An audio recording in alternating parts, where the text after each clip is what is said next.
मैं कह रहा हूँ आई लव मोहम्मद, जो मुझे जेल में डालो, मैं देखना चाहता हूँ कि आपकी जेल में कितनी जगह। I love Mohammad, I love Mohammad. आप लोग भारत के पहले कानून मंत्री B.R. अम्बेडकर को तो पहचानते हैं, लेकिन क्या इनको पहचानते हैं? योगेंद्रनाथ मंडल, जिन्होंने गंगा जमुनी की तहजीब की गटरधारा में लाखों दलितों की जिंदगी बर्बाद कर दी। 15 अगस्त 1947 देश के बंटवारे के बाद योगेंद्रनाथ मंडल पाकिस्तान के पहले कानून और श्रम मंत्री बनते हैं। जिन्ना के काफी करीब रहने वाले योगेंद्रनाथ को विश्वास था कि दलित जातियों को पाकिस्तान में सम्मान और लाभ मिलेगा, और इसलिए पाकिस्तान बनने के बाद वो लाखों दलितों को साथ लेकर पाकिस्तान चले गए। लेकिन पता उन लोगों के साथ पाकिस्तान में मुसलमानों ने कैसा व्यवहार किया?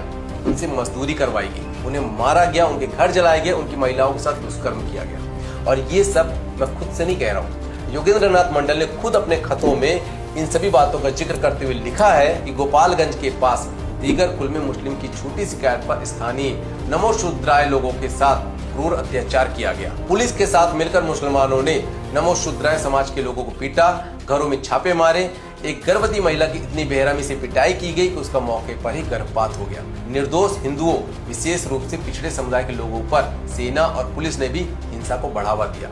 सेना ने न केवल लोगों को पीटा, बल्कि हिंदू पुरुषों को उनकी महिलाओं के साथ सैन्य शिविरों में भेजने के लिए मजबूर किया, ताकि वो सेना की कामों इच्छाओं को पूरा कर सके। और सिर्फ इतना ही नहीं, योगेंद्रनाथ मंडल आगे लिखते हैं कि ढाका में जब वो 9 दिनों के प्रवास में दंगा प्रभावित इलाकों का दौरा कर रहे थे, तो उन्होंने देखा कि मादा पासा में एक जमींदार के घर में करीब 200 लोगों को जिंदा मार दिया गया है। वहाँ उन्होंने नदियों में न सिर्फ इंसानी कंकाल को बहते हुए देखा, बल्कि लाशों को खाते हुए गिद्ध और कुत्तों को भी देखा। उन्होंने ये भी उस खत में लिखा था कि जब पाकिस्तानी मुसलमान जब हिंदू पुरुषों को मार देते थे, तो उनकी महिलाओं और बच्चियों को आपस में बांट लेते थे। और बाबूगंज और ईस्ट बंगाल के दंगों के बारे में उन्होंने बताया था कि करीब 10,000 लोगों की वहाँ पर मौत हुई थी।